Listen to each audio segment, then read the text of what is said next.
всяка нощ и всеки ден, постоянно си до мен. Знаеш кой съм аз, а? Ще ви набери.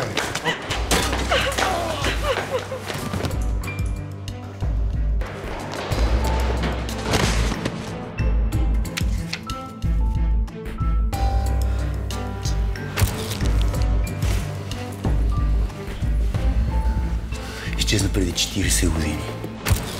Сега трябва да си поне на 75, бе. Татко изчезна малко след тебе. Остани тази нощ, тук при мен остани.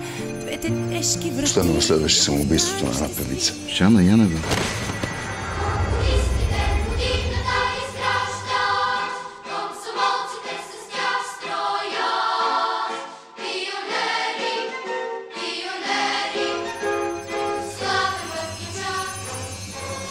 Порталът от 2 май по БНТ 1.